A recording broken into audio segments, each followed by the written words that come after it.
Kalau di dalam keluarganya tidak diajarkan tentang prinsip-prinsip toleransi, kesetaraan, kemudian masuk di sekolah dari tingkat yang paling muda, TK, SD, SMP, SMA, kuliah, ternyata bibit-bibit radikal itu sudah dimasukkan, termasuk di dalamnya upaya membatasi kapasitas berpikir seseorang.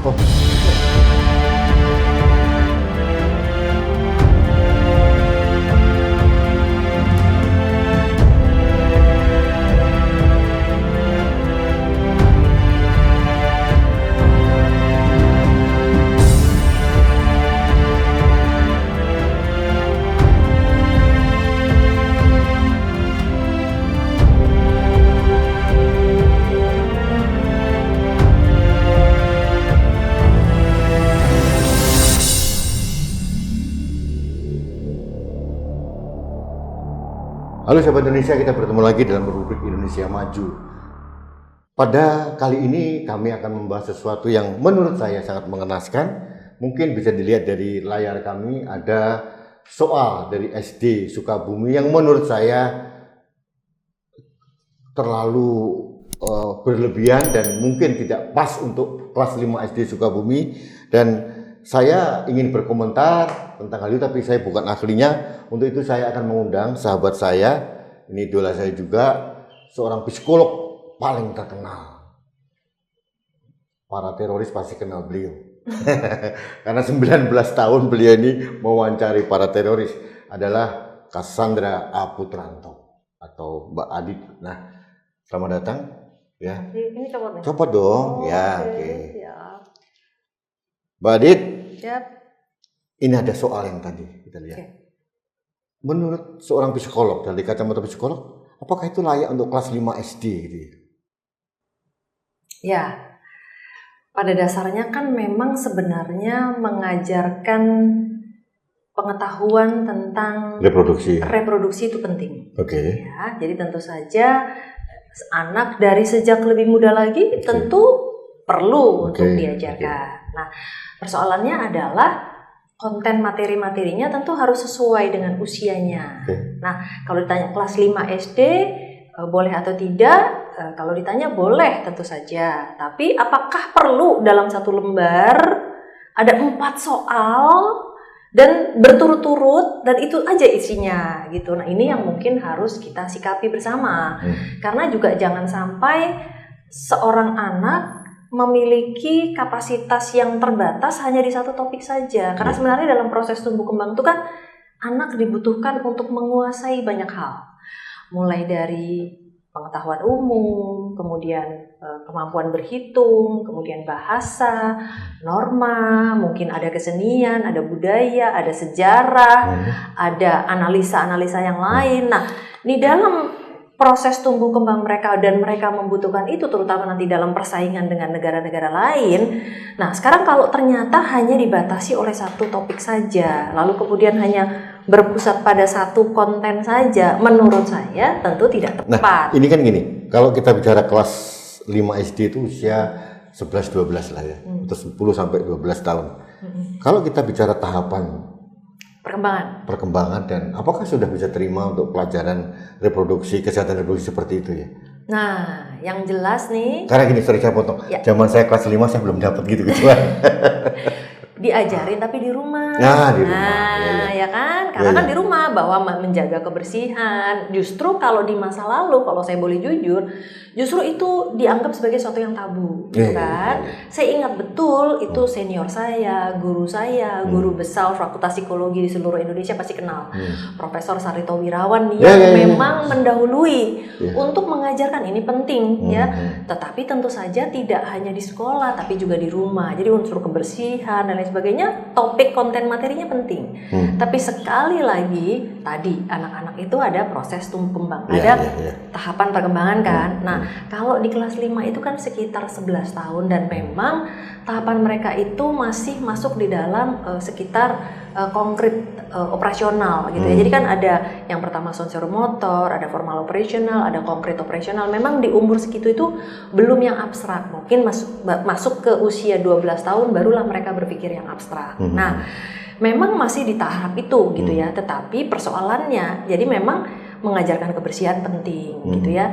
Ini kan tadi topik-topiknya masih mengajarkan kebersihan gitu ya.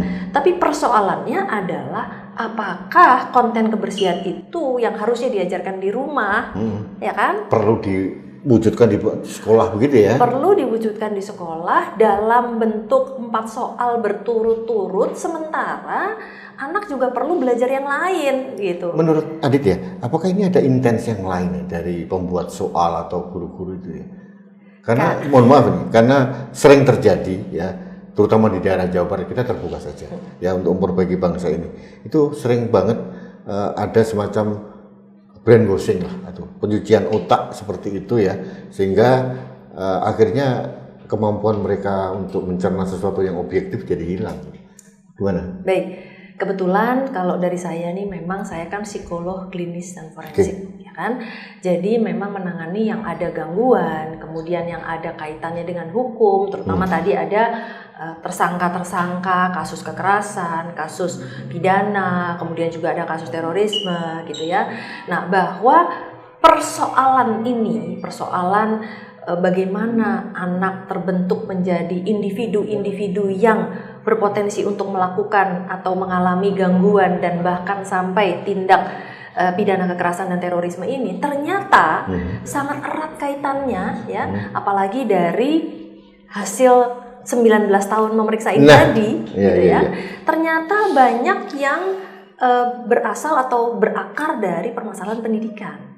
Ya, jadi baik pendidikan di dalam rumah maupun pendidikan di sekolah. Ini kita bicara teroris ya? Pendidikan masyarakat. Ya. Itu merupakan output dari proses panjang tadi? Betul. Nah, ini kan terorisnya tersangka pelaku kekerasan dan terorisme. Nah, bagaimana dengan masyarakat yang juga kemudian menjadi intoleran, kemudian diskriminatif, radikal dan lain sebagainya, yang belum sampai ke terorisme, tetapi sudah memberikan sikap-sikap yang penuh kekerasan dan juga diskriminatif terhadap orang, gitu ya. Jadi intoleran terhadap sesama, mungkin memberikan pendapat-pendapat. Nah, ini sendiri juga merupakan perhatian ya, menjadi perhatian kami dari komunitas psikologi maupun juga dari alumni UI juga, karena kami dari komunitas alumni UI ya, yang menyebutkan juga alumni UI yang mendorong untuk toleransi, kami juga melihat bahwa ternyata proses menanamkan prinsip intoleran dan diskriminatif itu justru dilakukan secara masif. Jadi kalau kami melihat baik dari komunitas psikologi, klinis, forensik, dan juga dari komunitas alumni UI ya, terutama pemerhati terhadap masalah-masalah psikososial di Indonesia, kami meyakini ternyata memang ada upaya untuk menanamkan prinsip-prinsip, nilai-nilai yang akhirnya mendorong masyarakat bangsa kita ini menjadi tidak toleran, kemudian diskriminatif terhadap orang lain, bahkan kemudian cenderung menjadi radikal. Nah, yang kalau Adit melihat justru dibiasakan gitu ya? Ya, kalau Adit melihat ini sudah sistematis dan masif nggak sih gerakan yang tadi yang menanamkan, menginfiltrasi otak-otak anak-anak generasi muda kita ini? Kalau kita lihat dari perilaku di media sosial ataupun dilihat dari fakta sekian banyak tersangka teroris yang sudah kita periksa, ternyata memang demikian. Artinya dalam proses pembentukan perilaku individu itu kan memang diperoleh dari pola asuh dalam keluarga, pendidikan keluarga, kemudian pendidikan di sekolah, pendidikan masyarakat, dan terutama juga kebijakan tentang media, teknologi informasi yang semakin bebas ini gitu. Jadi bagaimana seseorang anak bisa tumbuh di dalam keluarga yang, kalau di dalam keluarganya tidak diajarkan tentang prinsip-prinsip toleransi, kesetaraan, kemudian masuk di sekolah dari tingkat yang paling muda, TK, SD, SMP, SMA, kuliah, ternyata bibit-bibit radikal itu sudah dimasukkan, termasuk di dalamnya upaya membatasi kapasitas berpikir seseorang. Oh, ada? Betul. Karena untuk menjadi seseorang yang toleran dan kemudian juga bisa memahami nilai-nilai sosial, perbedaan dan persamaan itu secara proporsional, itu dibutuhkan kapasitas otak yang berbeda ya. Yang jelas kalau dari teori tentang pikiran radikal itu ada teori neuropsikologi yang menyebutkan bahwa orang-orang yang cenderung radikal itu adalah orang-orang yang memiliki kapasitas ventromedial prefrontal cortexnya rendah. Ya, sementara dibutuhkan yang tinggi. Kenapa? Karena kalau orang yang toleran dan kemudian mencari bukti, dia akan punya kemampuan untuk menggali informasi dan mencari bukti-bukti. Tapi ketika kapasitas ventromedial prefrontal cortexnya rendah, mereka akan cenderung hanya menerima satu solusi. Mereka menutup kemungkinan yang lain, hanya ada satu solusi. Bagi dia, nah ketika dia sudah seperti itu, dia tidak mau menerima orang-orang yang berbeda, orang-orang yang tidak sama, orang-orang yang punya pemikiran yang mungkin berbeda. Nah, kemudian faktor yang kedua adalah dorsolateral prefrontal cortex lagi. Nah, di sini terbalik dengan ventromedial prefrontal cortex, justru harusnya mereka rendah, karena ketika kapasitas ini rendah, mereka bisa menilai diri mereka sebanding dengan orang lain. Tapi ketika mereka punya kapasitas yang tinggi sekali, mereka hanya menilai penilaian diri mereka udah paling benar. Oke, kalau tadi ya penjelasannya tadi, seberapa jauh kita harus khawatir dengan upaya mereka membuat pencucian otak seperti itu? Ya, mungkin kasarnya pencucian otak ya. Tetapi kalau dari bahasa psikologi ini kan juga lebih luas dari itu sebenarnya. Lebih luas daripada hanya sekedar pencucian otak. Tetapi justru ada strategi yang betul-betul teratur, terencana, di mana dimulai dengan menguasai keluarga, antara lain misalnya juga menguasai dari sisi ekonomi misalnya, terus kemudian pendidik kualitas orang tuanya ketika orang tuanya memang sengaja dengan pendidikan yang rendah, mungkin karena adanya promosi untuk menikah muda, kemudian banyak anak, lalu kemudian akhirnya kualitas pola asuh dan parenting terhadap anak menjadi terbatas, sehingga anak ini tumbuhnya juga menjadi terbatas, lalu masuk pendidikan di sekolah-sekolah ini tadi. Dan masalahnya bukan cuma di sekolah, tapi ada juga yang di lingkungan gitu ya, terus kemudian di media. Kalau media apa pengaruhnya di media? Medianya sangat kuat sekarang, banyak sekali yang mendapatkan konten-konten secara online. Pengajian online, kemudian berita-berita radikal yang online. Jadi memang sengaja dimasukkan tuh tanpa adanya proses verifikasi. Ya kan, kalau kita misalnya secara tadi kalau dari sisi prefrontal media cortex kan harus ada verifikasi, bener nggak, ada hoax atau tidak gitu. Ini kan sengaja. Tapi ada satu fase yang mungkin agak terlupakan, di mana dengan sengaja sejarah itu diputar balik. Satu. Kemudian yang kedua, jadi diceritakan dengan cara yang berbeda. Jadi kalau kita lihat saja, dimanipulasi juga kan ada? Bisa jadi dimanipulasi. Yang tadinya mungkin kita tanamkan sejarah perjuangan pahlawan, kemerdekaan, pergerakan kebangsaan dan lain sebagainya, atau bahkan dulu mungkin kegiatan raja-raja masa lalu dan lain sebagainya, itu selalu diusahakan untuk dirubah dan diganti. Nah, kemudian yang kedua adalah bagaimana kapasitas berpikir itu juga sudah dipotong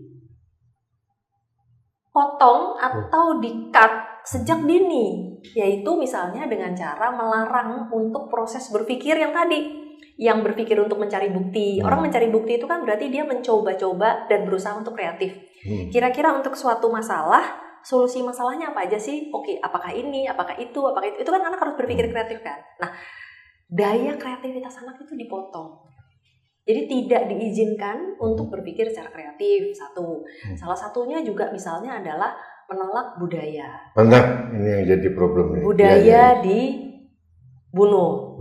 Kreativitas dihancurkan. Tidak boleh, tadi bilang, tidak boleh gambar. Tidak boleh menggambar. Tidak boleh ada patung. Boleh menyanyi, tidak boleh ada patung, tidak boleh ada sesuatu yang berbeda dari yang diajarin. Jadi semua harus mengikuti hafalan-hafalan yang dipatok gitu ya, harus sesuai dengan Adit, ini standar. Ini kelihatannya kan sangat TSM banget ya, terstruktur, sistematis dan masif ya.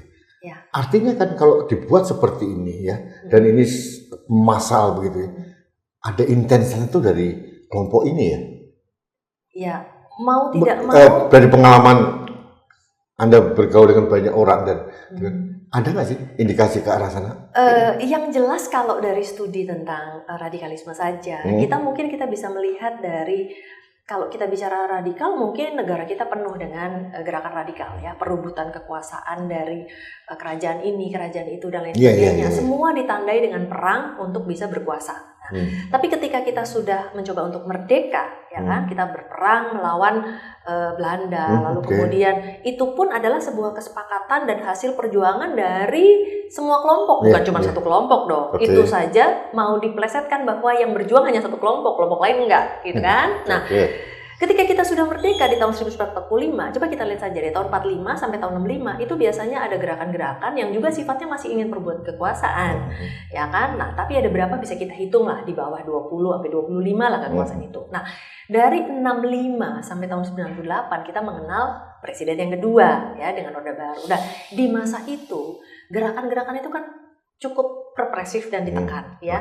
Kita bisa jadi tidak bangga dengan itu, tapi di sisi lain ada manfaatnya. Karena apa? Karena ternyata gerakan-gerakan terorisme, radikalisme itu masih bisa dihitung dengan jari juga. Kalau tadi sekitar 20-an, ini mungkin sekitar 25 sampai 30 ya, mungkin kalau ingat ada bom Borobudur, Woyla dan lain sebagainya. Tapi begitu selesai reformasi tahun 98, ternyata demokrasi ini dimanfaatkan, disusupi, digandoli gitu ya, ditunggangi oleh juga gerakan-gerakan yang sebenarnya juga atas nama demokrasi dan atas nama kebebasan berpendapat. Ternyata kalau boleh mau dihitung dari tahun 98 sampai tahun 2021 ada berapa kasus kekerasan dan aksi bom dan lain sebagainya? Lebih dari 200. Nah, silakan dilihat catatannya. Kalau tadinya 20-an sampai 25, ini sekarang 200. Jadi dengan kata lain dari 98 sampai 2001 itu kan berarti ada 22 tahun ya, 23 tahun dengan tahun ini. Dalam waktu 23 tahun ada 200, berarti ada minimal ada 10 kasus setiap tahun. Nah, sekarang dari kacamata psikolog, apa yang terjadi dengan bangsa ini? Ya artinya bahwa memang ada gerakan yang secara khusus. Nah ini kalau kita juga kembalikan kepada riwayat dan sejarah dari pergerakan gerakan terorisme ini kan juga tidak sendiri. Jadi tidak mungkin datang dari Indonesia sendiri, di mana ada pengaruh geopolitik. Kalau dulu mungkin hubungannya dengan ada Al-Qaeda, lalu kemudian sekarang kan dengan adanya krisis di Suriah atau mungkin juga di Palestina. Nah ini semua saling memberikan kekuatan. Nah, lalu kemudian dari pihak kepolisian sendiri kan juga menemukan bahwa adanya mungkin pergerakan aliran dana dan lain sebagainya. Nah tentu saja sekali lagi ujung-ujungnya apa sih selain ujung-ujungnya uang dan ujung-ujungnya apa? Kekuasaan. Nah ternyata kekuasaan itu bermaksud atau ditujukan untuk bisa sekaligus dengan adanya agenda-agenda ini. Nah salah satunya, dan kalau kita lihat dari kelompok-kelompok yang beredar di Indonesia sejak zaman dahulu sampai sekarang gitu kan, nah ternyata memang menggunakan modus-modus yang serupa tapi tak sama ya, antara lain ya ini tadi menggunakan, mohon izin, menggunakan nilai-nilai yang tadi ya, nilai tidak setara, nilai atau mungkin menjanjikan surga, menjanjikan dan agama dan lain sebagainya gitu, dan memang sengaja untuk dipaksa supaya bangsa kita ini terutama generasi muda hanya terpaku pada satu hal itu tadi dan harus menerima, tidak boleh berargumentasi, tidak boleh menyanggah, tidak boleh memberikan pertanyaan. Jadi open mind itu nggak bisa lagi ya? Tidak. Kalau open mind itu adalah ventromedial prefrontal cortex yang sengaja sudah dipotong sejak awal. Ya. Nah, oke segini. Kalau nih dari generasi SD atau PAUD atau sampai generasi muda sekarang, milenial yang kita sebut, kalau sudah sempat terpapar gitu, apakah ada upaya untuk menarik mereka kembali secara psikologis? Ya kembali lagi kekuatannya tentu harus lebih kuat ya. Bayangkan mereka itu kan mendapat pengaruh itu kan dari kecil, ya. Dari kecil, kemudian di dalam fase sekolah, kemudian secara masif juga lewat teknologi informasi, di mana mereka juga sangat gadget friendly, gitu, gadget minded gitu ya. Nah, mereka ini kan sangat terpaku dengan teknologi informasi sehingga akhirnya pun juga banyak sekali yang bisa masuk. Nah, proses merubah kembali ya kita sebut dengan proses deradikalisasi, di mana memang proses deradikalisasi pun sampai saat ini bisa dikatakan menjadi kebanggaan lah ya dibandingkan negara-negara lain gitu, dianggap sebagai Tapi memang jalan itu proses yang berhasil. Dianggap sebagai proses yang berhasil ya. Artinya begini, artinya upaya itu kan sudah dijalankan dan ya mungkin kembali lagi tentu tidak bisa memuaskan banyak pihak, tapi tentu saja ini yang harus menjadi PR bahwa proses deradikalisasi ini harus melalui proses evaluasi. Program yang mana yang berhasil, ada yang tidak. Karena sekali lagi kita mengetahui BNPT sendiri itu kan banyak pelaku-pelakunya, stakeholder di situ stakeholdernya banyak dan mungkin juga berganti-ganti. Dan ketika berganti-ganti mungkin providernya juga berubah-ubah, ya kan? Programnya bergeser-geser ya. Tapi yang jelas kalau misalnya ditanya, tentu saya orang yang berpikir optimis ya. Artinya ya kita harus menghargai apa yang sudah dilakukan, tetapi tentu saja segala yang harus dilakukan harus ada evaluasinya. Ya, apabila ternyata tidak berhasil harus diganti. Nah, salah satunya misalnya model semacam sertifikasi atau verifikasi ulama misalnya. Pendakwah ya. Pendakwah. Tapi bahwa tidak semua orang boleh jadi pendakwah, ya kan? Harus ada. Tapi ini saja sudah mendapat tentangan yang cukup besar. Tapi kan artinya bahwa kita tidak bisa membiarkan siapapun, harus ada riwayatnya. Yang kedua, proses pendidikan. Nah, ini saja juga masih punya masalah. Ya, di mana dengan adanya otonomi daerah, ya kan? Sekolah-sekolah itu berada di bawah pemerintah daerah. Nah, ketika pemerintah daerah, dan kita ketahui di seluruh wilayah Indonesia ada wilayah-wilayah tertentu yang jelas lebih radikal dibandingkan wilayah lain. Dan itu tentu saja terproyeksikan di dalam program pendidikannya. Ya, nah, jadi kita juga bisa melihat bagaimana anak-anak yang dihasilkan dari pendidikan di wilayah-wilayah tertentu ternyata lebih radikal dibandingkan lain gitu. Ya. Kalau sekarang kita memberikan saran ya, kalau dirimu sebagai ahli ya, dalam memberikan saran pada Kementerian Pendidikan dan Kebudayaan Ristek ini, dengan segala handicap yang mereka hadapi ya sekarang ini, bahwa mereka tidak bisa full power lagi masuk ke sekolah-sekolah.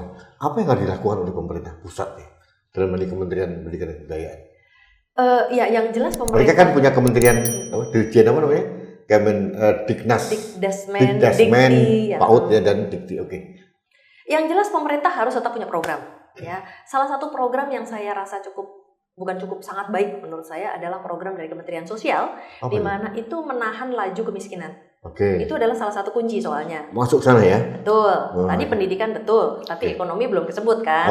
Di sini tentu harus, karena dengan ekonomi diharapkan rakyat bisa punya uang untuk pendidikan. Nah, salah satu program pemerintah adalah program Keluarga Harapan yang memang PKH itu ya. PKH ya. Kebetulan saya juga adalah salah satu dutanya. Ya, Duta nah PKH. itu Duta PKH dan Komisi Etik. Nah, program itu baik sekali karena memang memberikan dana langsung kepada masyarakat yang berada di bawah taraf kemiskinan. Menurut saya cukup efektif. Kenapa? Karena uang tersebut sangat dikelola dan hanya bisa digunakan orangnya dan hanya untuk makanan dan pendidikan anak. Nah, ini kunci pertama nih. Jadi ketika kesejahteraan sosial, ekonomi itu bisa tangani, gitu kan? Kita bisa berharap bahwa pendidikan lebih terjamin, kualitas asupan nutrisi anak-anak juga bisa lebih terjamin. Nah, dari situ kita baru dari pertama ekonominya ya. Kemudian yang kedua adalah masalah pendidikannya. Pendidikan ini bagaimana pemerintah pusat punya program-program, tetapi program ini kan harus dijalankan oleh pemerintah daerah. Nah, kalau pemerintah daerah menolak atau tidak, nah ini menjadi permasalahan. Di sini otomatis kita agak bergeser dulu ya, jangan pemerintah. Kita berharap masyarakat harus bisa menunjang.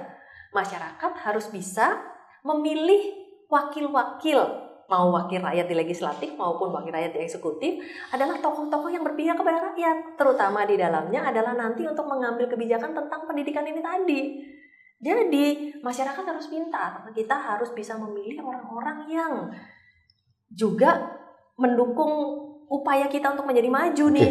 Kalau sekarang 2021 sudah mengarah seperti yang Adit harapkan ya sih?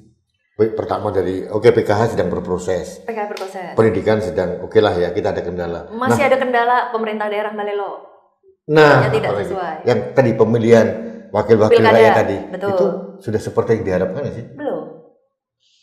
Terutama karena masyarakat belum sadar, mungkin belum bangun. Nah, ini tugas kita membangunkan mereka.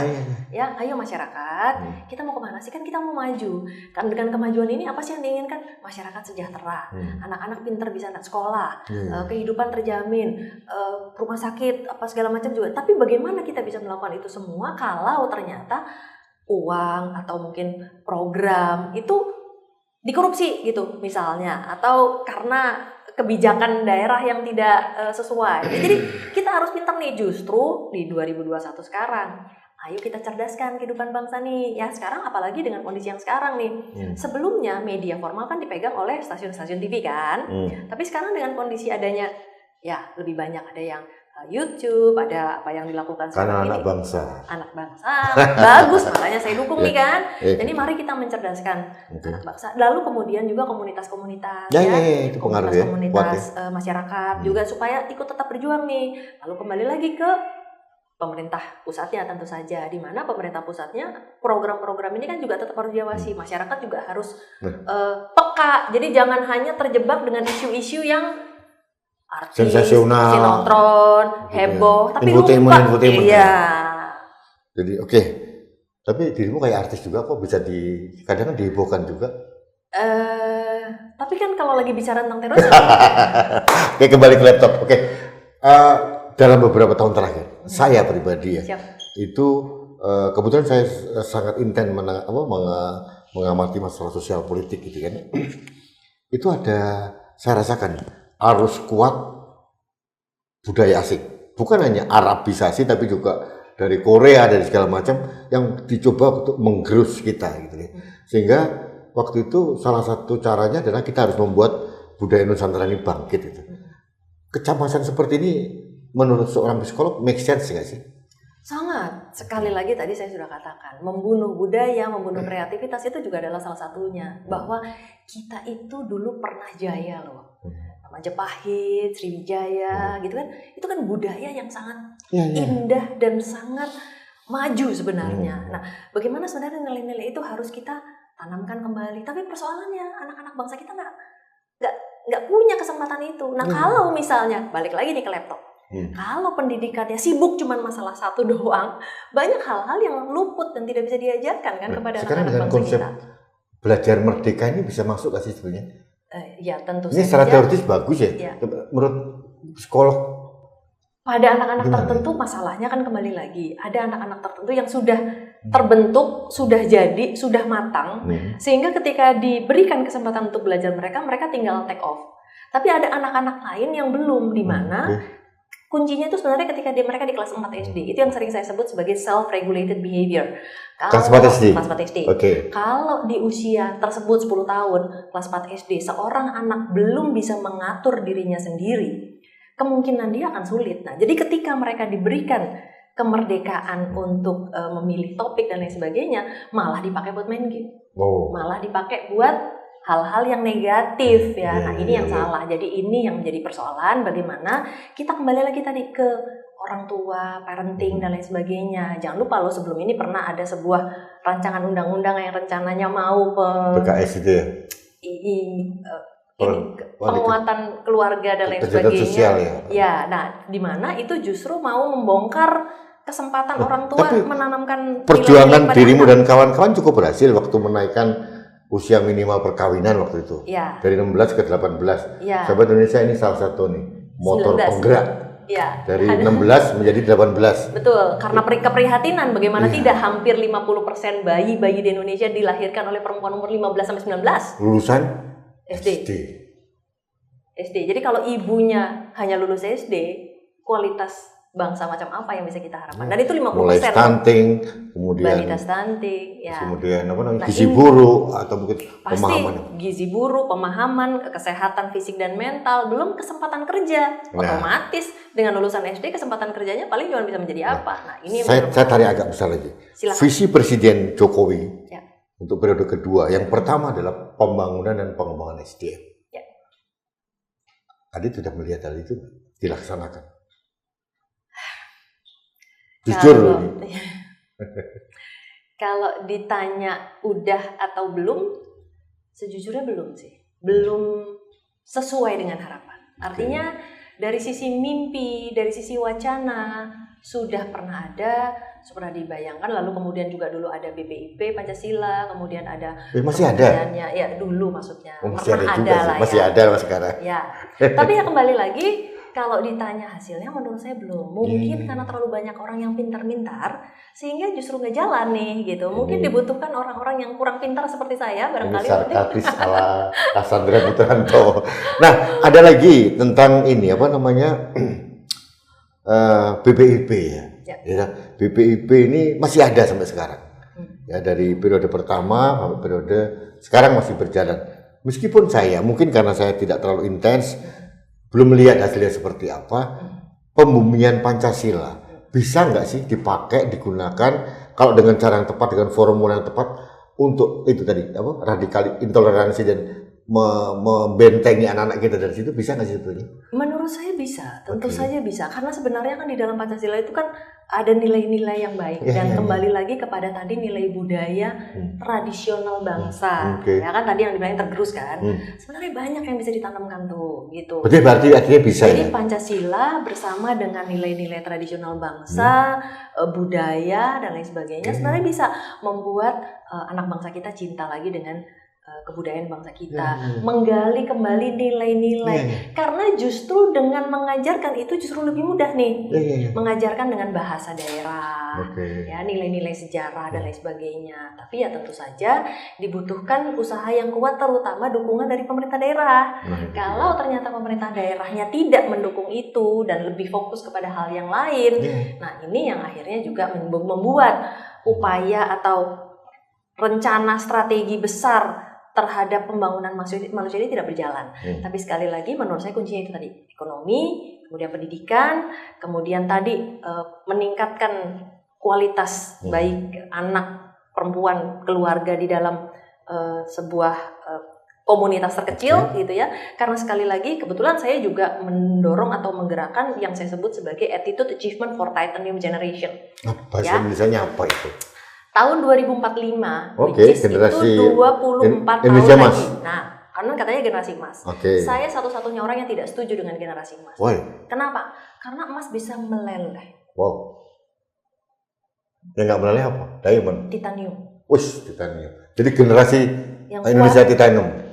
Yang kuat, yang tangguh ya, yang bisa menghadapi segala persoalan-persoalan. Nah, untuk menjadi seorang anak yang titanium, yang tangguh itu tadi, diperlukan ayah yang titanium, ibu yang titanium, keluarga yang titanium, yang mengantarkan anak-anak ini. Karena nanti persaingan di bangsa-bangsa akan sangat berat ya. Belum lagi mungkin rentan terhadap apakah penyakit, apakah mungkin masalah psikososial, apakah mungkin tadi ada infiltrasi, indoktrinasi. Tapi kalau kita tangguh, ya kan kita diajarin apa? Ada self defense. Betul. Jadi mohon izin dan mohon maaf ya buat bapak-bapak sekalian bahwa ternyata emas itu tidak kuat. Jadi gitu kan? generasi titanium tahun 2045. Harusnya. Nah, untuk itu diperlukan perubahan. Ini yang tadi yang disebut mungkin sudah revolusi mental. Kalau saya sih sudah berusaha terus ya. Artinya revolusi mental itu bukan mentalnya loh yang direvolusi. Apanya itu? Pola mendidik anak tuh harus direvolusi. Dulu ada perubahan. Dulu kan ada program revolusi mental ya. Periode pertama, revolusi mentalnya Pak Jokowi itu. Apa kabarnya ya? Nah itu dia, makanya saya tanya apa kabar, ya kan? Tapi gini, saya bisa jawab. Pola pendidikan harus dirubah. Karena saya jawab karena waktu itu sasarannya hanya dua, ASN dan BUMN aja. Jadi memang ya kalau kita lihat masyarakat nggak akan ada dampaknya. Nah, tapi persoalannya kan kembali lagi, kalau saya pemikirannya yang harus direvolusi adalah cara membentuk si individu itu tadi.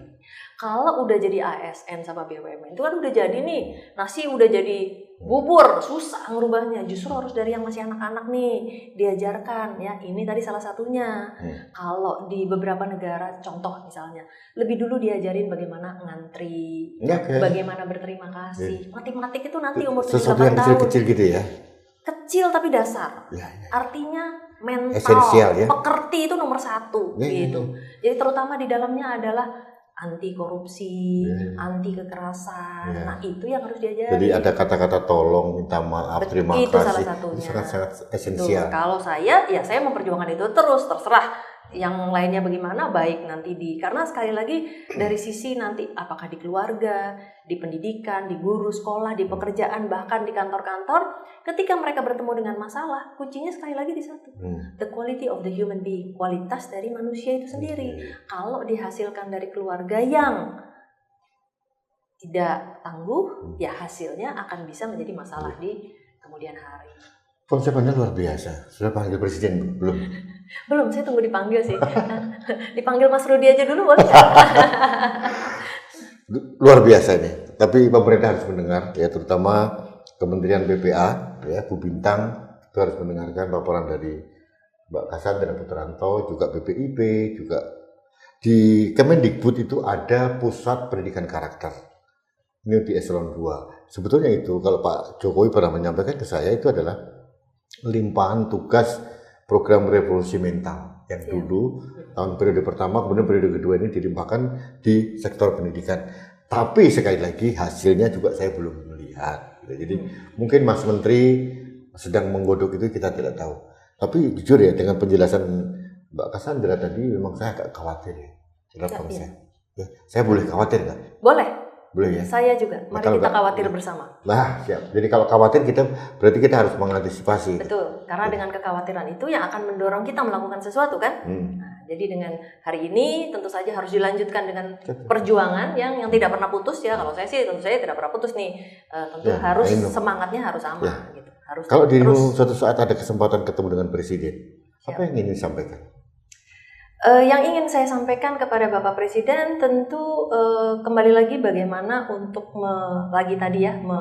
menjalankan atau merubah kondisi-kondisi yang diharapkan bisa menghasilkan kualitas masyarakat yang lebih baik, terutama di dalamnya mungkin mengganti program, orang-orang, pejabat-pejabat. Mungkin kalau perlu misalnya key performance appraisal-nya udah tidak, KPI-nya udah tidak baik, langsung minggir misalnya, jangan lama-lama gitu ya. Dan termasuk di dalamnya tentu saja lebih baik juga ke masyarakat kalau saya lebih banyak. Kenapa? Pilihlah orang-orang yang memang betul-betul memperjuangkan masa depan bangsa, yang tidak hanya memperjuangkan diri dan kelompoknya, karena sekali lagi keberhasilan dan masa depan bangsa kita itu terletaknya pada generasi muda. Nah, tahun 2045 itu kita sudah lumayan sepuh gitu ya. Dirimu masih muda lah ya, masih. Jadi artinya memang benar generasi yang sekarang sampai umur 25 atau sampai 30 mereka akan mengendalikan negara ini. Saya nggak tahu outputnya generasi seperti apa yang kita hasilkan kalau sistem dan material ini tidak disiapkan dengan baik. Dan saya kira kita memberikan pesan yang kuat kepada pemerintah untuk aware. Gitu. Jadi apa yang tadi di kasus Sukabumi ini juga bisa terjadi di tempat lain. Dan gejala intoleransi ini sangat besar. Prihatin ya. Ya, memprihatinkan ya. Jadi kayak cara berbusana gitu ya. Saya tidak anti orang berhijab, boleh-boleh saja berhijab, tapi artinya bagi orang yang tidak berhijab bukan berarti dia tidak beriman toh. Itu kan ada caranya sendiri. Jadi saya pernah menulis beberapa kali, saya sampaikan pakaianmu bukan penanda keimanan. Benar kan? Jadi artinya jangan kita keimanan ditandai hanya dengan pakaian. Tapi mindset orang Indonesia ini harus berubah. Saya kira gitu ya, terima kasih. Sama-sama. Next time kita harus ngobrol lagi, lebih detail lagi. Soalnya ini bisa 5 jam nih kalau kita ngobrol terus. Pasti. Nanti kita teruskan setelah ini saja. Siap. Berdua. Jadi thank you, terima kasih teman-teman ya atas kehadirannya. Sahabat Indonesia, demikian pembicaraan singkat sebetulnya. Kalau kita bicara dengan Cassandra Putranto itu bisa panjang kali lebar, luas, dan bisa masuk ke sana kemari karena beliau rekam jejaknya luar biasa. Saya agak sedikit heran saja pada saat Oktober 2019 beliau nggak masuk kabinet, saya kaget juga. Ya, karena dia salah satu andalan saya untuk masuk untuk memperbaiki SDM ini. Mudah-mudahan ini menjadi satu trigger bagi kita semua untuk pemerintah yang seperti saran dari Mbak Cassandra memperbaiki semuanya. Ada sesuatu yang perlu kita khawatirkan dan ini sangat serius, dari mulai harus diganti metodologinya, sistemnya, kemudian orang-orangnya yang capable harus dimunculkan, yang nggak capable harus terpaksa disingkirkan saja. Ada satu lagi, bahwa orang-orang yang baik harus lebih berani untuk bicara. Nah, Ya. Saya berharap dengan pembicaraan kita ini Ya. tentu akan lebih banyak lagi yang berbicara karena banyak negara-negara hancur justru karena orang baik tidak mau bicara. Ya. Jadi silent majority tidak boleh ada, harus berani speak up. Betul. Ya. Meskipun ada risiko juga sih sebetulnya. Tapi perjuangan. Itu adalah bagian dari perjuangan. Ya. Terima kasih sahabat Indonesia telah mengikuti perbincangan kami. Mudah-mudahan di lain waktu kami akan menunjukkan hal yang detail lagi. Ini merupakan undangan pertama saya kepada sahabat saya ini. Mudah-mudahan berikutnya beliau mau berkenan datang lagi untuk memberikan pencerahan buat kita semuanya. Terima kasih, kita bertemu lagi dalam program Indonesia Maju berikutnya.